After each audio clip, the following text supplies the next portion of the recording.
In this interview with John Kingma at Old Glory Bank, we talk about how his Novo institution was able to sign a customer in all 50 states within 2 weeks of opening their doors for business. And this is the interview. John Kingma, welcome to the show. How you doing? Great. Thanks for having me, Roland. Well, I'm stoked to talk to you about what is going on at Old Glory Bank. For those who may not have heard of Old Glory Bank, you guys are a digital bank that really feels like a community institution. Is that a fair assessment? Yeah, we recognized early on that the regional and national banks were able to pick winners and losers. And unfortunately, everyday Americans and small businesses were not amongst those chosen group. And that really became as a result of the mergers and acquisitions that were happening in the financial industry over the last 20 years. There's half the financial institutions that are in existence today that were in existence 2 decades ago. Yeah, big consolidation happening. Huge consolidation. And that just led to an environment for everyday Americans and small business owners that allowed those larger institutions to decide de-risk out of certain industries, that whether that be small business, manufacturing, agricultural, or firearm manufacturers, they got to pick and choose who they wanted to do business with. Those smaller businesses also became a line item decision for those larger Mhm. institutions. Yeah, and small business is traditionally low margins. Financial institutions aren't really making a ton of money in this space. And so the support model and the product offerings really kind of follow suit. That's right. As they go up market, they're looking for that larger clientele, those larger balances, and that just didn't fit the mold for small businesses. Sure. High complexity, low revenue equals crappy product and experience, basically. So, in getting to know you and Old Glory, I learned something that I think is so cool. And I'd love to unpack how you guys pulled this off. But within 2 weeks of opening the doors at your de novo institution, you guys had a customer in all 50 states. How did you guys drive demand like that? Yeah, the market responded. Once we started to think about building a new bank and focusing on that small business and that everyday American, where the other banks like we talked about were moving up market from. We decided to focus on that group, and we had a customer in all 50 states, like you said, in about 2 weeks. To really go back to it, when we decided to make a new bank, we decided to make a new bank for America. We went to the heart of America and launched the bank from Oklahoma with the mindset and the focus to launch that from a coast to coast. That allowed us to go compete with the national banks by being able to bring financial services to all 50 states, focused on the segments that they left behind. Love that. And you guys even talk a little bit about can I call it cancel culture and that intersecting with people's finances and their bankability? Is that something that you guys wanted to take on when you launched the bank? Yeah, as we were talking about that de-risking of certain industries was firearm industry, for instance. That's a cross section of manufacturing, small business, and that segment just got obliterated while that compression was happening in the financial Mm, industry. okay. And so they were hard to bank, essentially. Hard to bank, require more observation, more oversight. So as we as already a line item or a cost center, they're just de-risking out of that. They're also cost mitigating out of that section. And in some instances, we know that personal politics comes into play, and really financial services shouldn't be about politics. Makes sense to me. So Right. you guys started a bank. There's not a lot of people doing this. The total addressable market for banks and credit unions, if you're, let's say, a fintech, you're a Q2, you're a FIS selling to the market, is shrinking every year. More and more Mhm. consolidation is happening. You guys were the crazy people kind of running the opposite direction. What's way harder about starting a bank than most people would think? Scale, operationalizing, usually getting, be acquiring the customer. and growing it and having it make sense. For us, acquiring the customer, we became easier for us because we were focused on a segment that was being left behind. And that decision for us was great because to focus on small business owners and to bring an innovative tech stack to them and bring financial services that they haven't had access to or have been harder to get because they had to go to a national bank that didn't necessarily care about them. And all they were looking for was a bank to bring financial services and an innovative tech stack and allow them to go compete and punch above their weight. I like that. And, the hard thing about starting a bank in my mind, I've never done it before, but you really can't afford to get it wrong at all at a bank when you're starting because it's people's money, it's people's livelihoods, it's their credit, and then you also have the boogeyman of the regulators kind of looming over your shoulder. And so there's got to be a little spooky kicking things off. Yeah, you're exactly right. And that overhead, that burden, that scale, that scope, that scariness of it all has prevented a lot of banks from entering net new into the market. So those de novos aren't coming in. We're not hitting replacement rate. Like we talked about earlier in the segment, Sure. how that market has already, or the banks, the financial industries have already collapsed through consolidation by about half in the last 20 years. And if we look at It's the wild. number of new banks coming online and the number of banks still being consolidated, Americans could be looking at of halving that again in the next 10 years. So our options are becoming less and less. And so that's scary from that standpoint. You have to get it right. Everybody expects their money to be available anytime, anywhere, but secure from anybody at any time or any place, right? So you need availability, but you need to trust that it's going to be there as well and not be stolen from you, your system's being hacked or your system's down. So that operational expectation is huge for banks. And fintechs that we see coming into the market often underestimate the scale, the operational side of it, or the regulatory side of Oh it. my gosh. Absolutely. It's Yeah. huge. So that plays a huge piece into blocking out financial services, especially it is. So if you're bringing something to market, you do naturally in tendency wants you want to go up market. I can see that. It's just we know that the lifeblood of the American economy is being left behind, and that's something that has hit my core for a number of years. My upbringing was a small Sure. business household, so Okay. that's where when I leaned into the financial industry, that's where my heart and soul went into, and all my passion. So the bar is really high in terms of anything that is exposed to the customers and, the people that are helping you build the bank. I know that you guys are a Q2, online banking shop. How did Q2 help you guys prepare for and meet the demands of launching a digital bank? Yeah, they've been a great partner. They have their ecosystem allows us to take a buy, build, partner approach to innovation.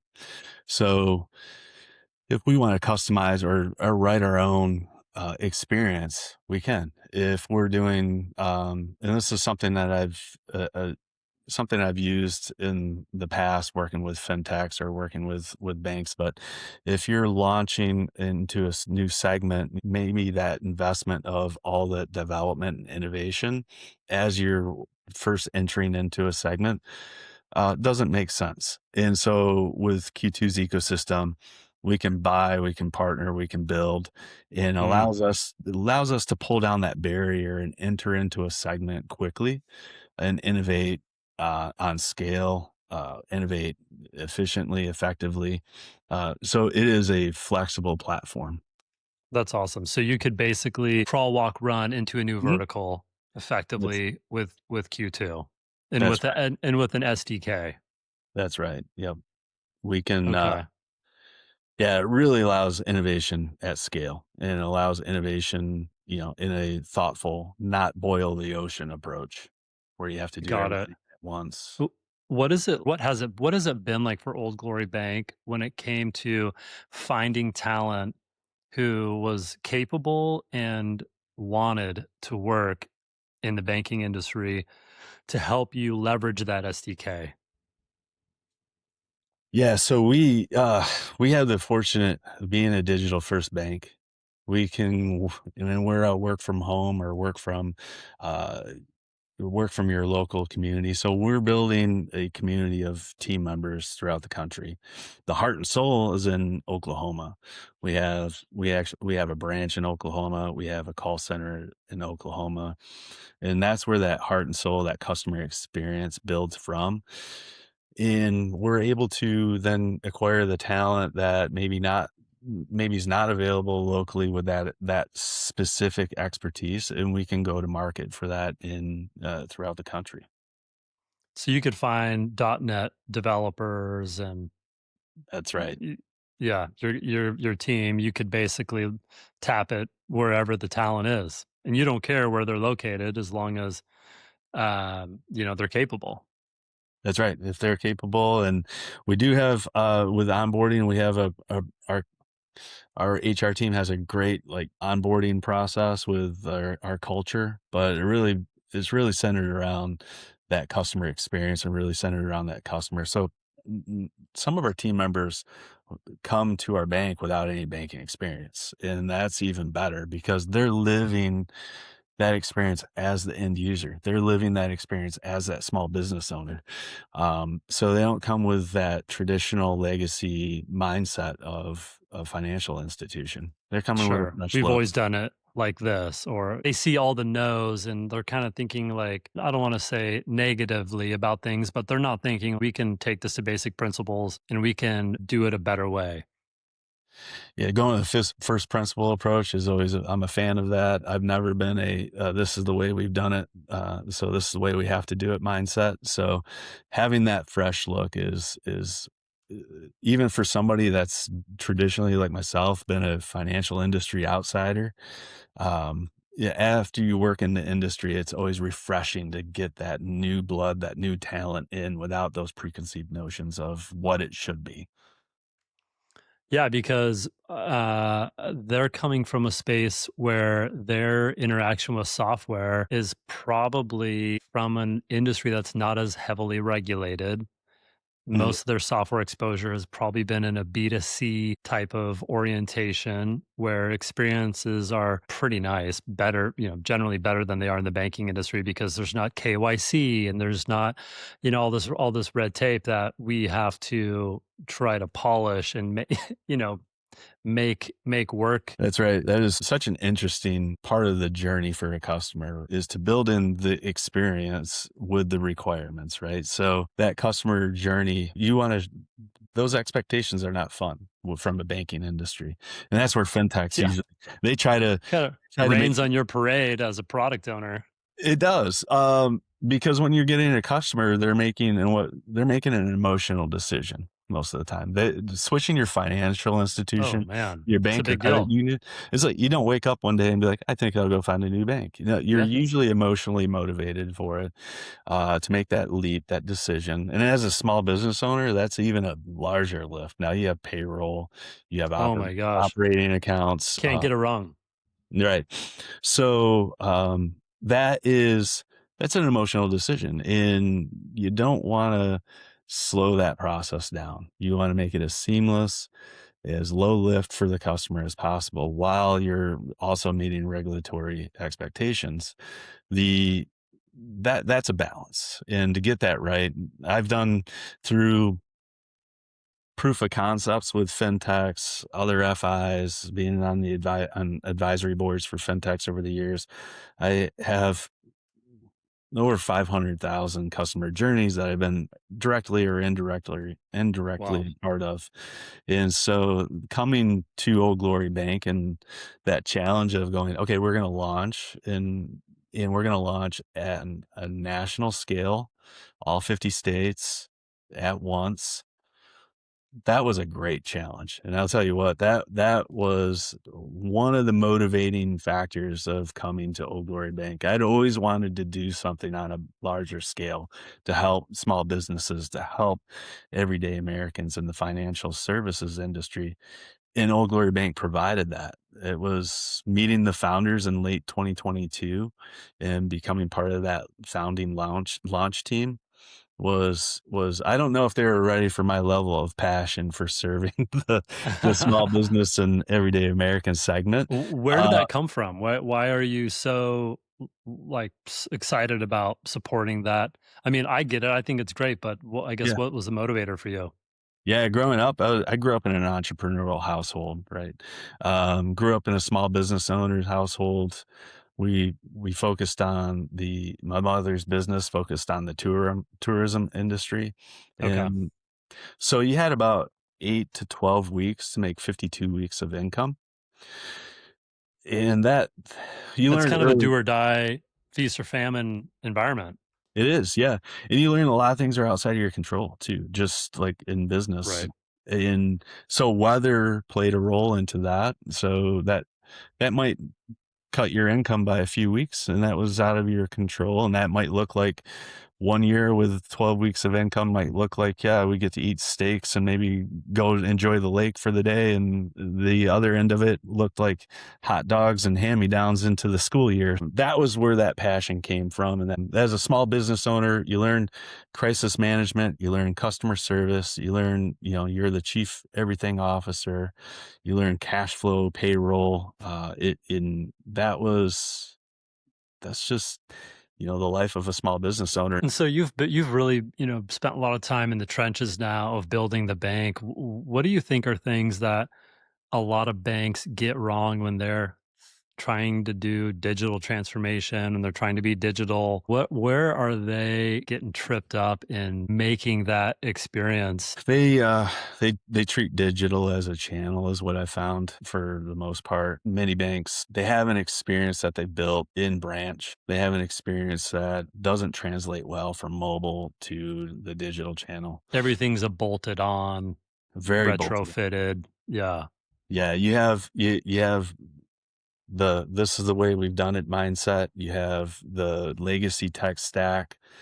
And so instead of taking a fresh look at things, we look at, in the banking industry traditionally, you look on it as a bolt-on aspect. And the smaller community banks have a disadvantage in that space, and the smaller credit unions as well, because they're working with those larger providers, and so they have to take what's compatible. So their options are limited. They don't have They're dev. getting bundled. They're kind of getting bundled mediocre free tech that comes Mhm. along with the core they bought or whatever. That's right. Or it's paid for tech. That's they have limited options because it's compatible and they don't have the dev teams Right. to say, well, we can make these API calls and give a better experience. So yeah, that's where treating digital as a channel for banks.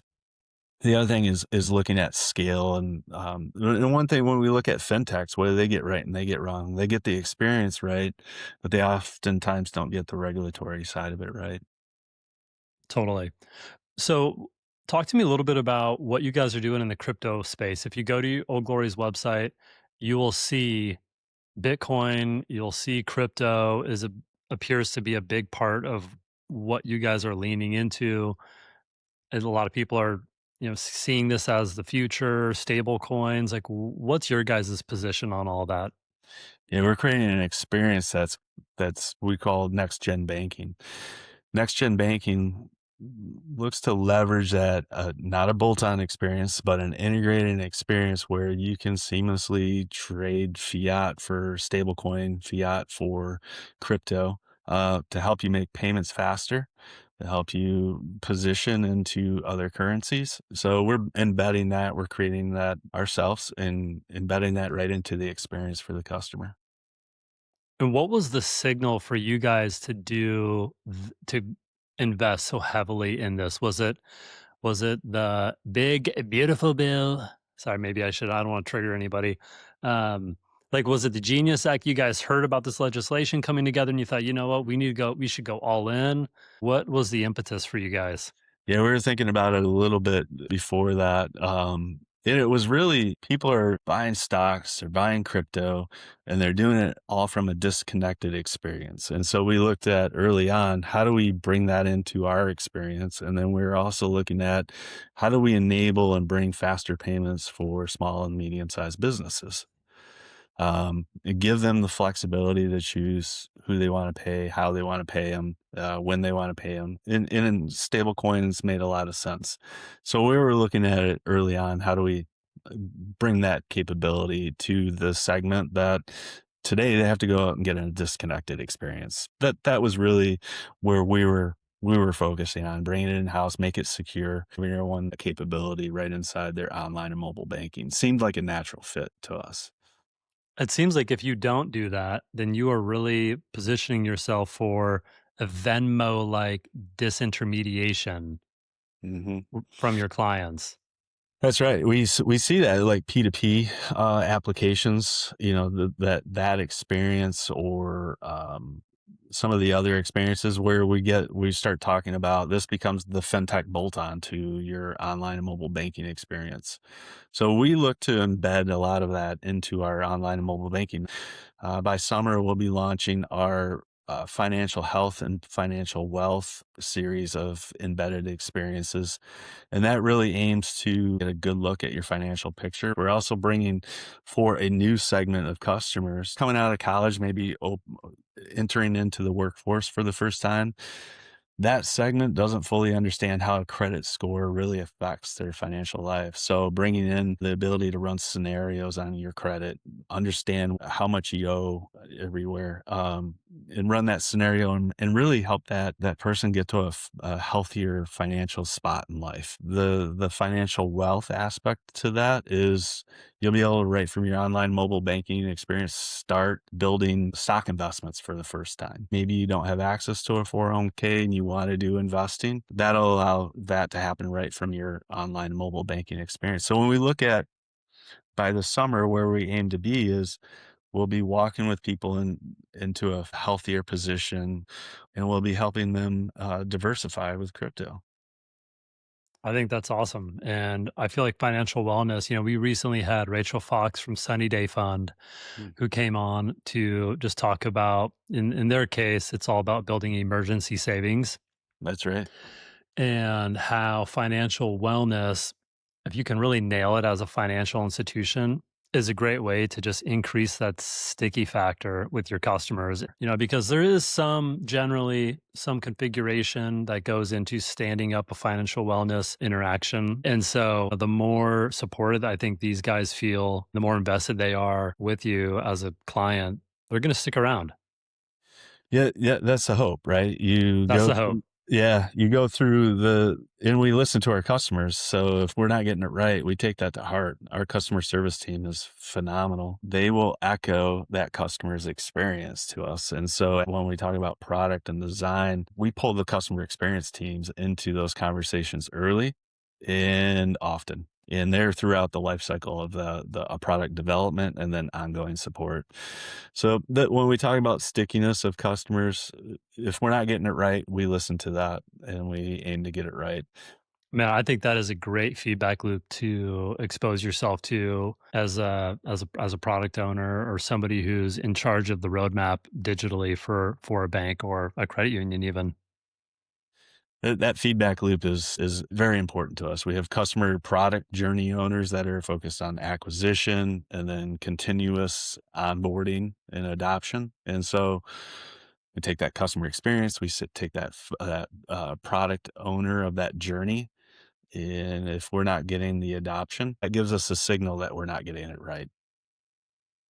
I think that's great to be cognizant of that. Let me ask you one more question here. So, if I'm a business owner, how should I start thinking about crypto in terms of money movement, payment, settlement? Where does this weave into my day to day? As a small business owner, you may be paying an invoice. Payroll could be done through stablecoin, could be done through our own Old Glory Pay embedded app that we have. That's if everyone's a customer of Old Glory Bank, you just pay them instantly. So if you have employees, you can do a small payroll that way. You can still do ACH, you can still do check, you can still do wire. So you can do international And I can payments. do this all with crypto. You can do some of it with crypto, and you can do some of it with the traditional channels. So where we're Okay. looking at from a small business owner standpoint is it gives you another channel, another flexibility of instant payment, or it gives you that flexibility of being able to pay anyone through any channel at any time. So if my wallet is in a good place for payroll or paying an invoice, Old Glory Bank can actually give them the option to, hey, do you want to use USD or do you want to use crypto? USD, crypto, fiat, ACH wire. Yeah, we're looking at all the channels will be available to our small business That's clients. awesome. Yeah. We talked about financial health and financial wealth for our consumer segment. Now, in the business segment, leveraging cash flow analysis, how you position in not only maybe your geographical footprint, but your segment and your industry. We bring that analysis is also is free for our online and mobile banking users. Very powerful tool. We call it Business Insights, and our treasury services, like we talked about, our channels are very affordable. We try to price position that as making it very economical for small businesses. We're really looking to help, whether you're a consumer or whether it's a small business, find out where you are in your journey and understand where you want to go or where you're heading, and then help knock down some of those barriers. Bring in the tech stack, bring in the payment channels, lowering the barriers for your next step in your financial journey, whether that's I have a side hustle, I'm a gig economy worker, I want to own my own business someday. Today, I use the analogy sometimes of I want to start a coffee shop. We want to be with you during that journey. That's awesome. Well, you guys are walking the talk at Old Glory Bank and supporting small business owners. John, thanks so much for being on the show. Where can people learn more about what you guys are doing? Yeah, oldglorybank.com, our website. You can actually watch more in-depth video and podcasts about next gen banking, crypto. You can find us on your favorite social media platform. Yeah, like us, follow us. Love to have you as an Old Glory Bank customer. Awesome. Thanks, man. Thank you so much. Great being here today. Hey, did you know that Propagate FinTech is also an end-to-end marketing and PR firm? If you'd like to explore working with us or coming on the podcast, reach out to us at propagatefintech.com and we can explore whatever you're working on.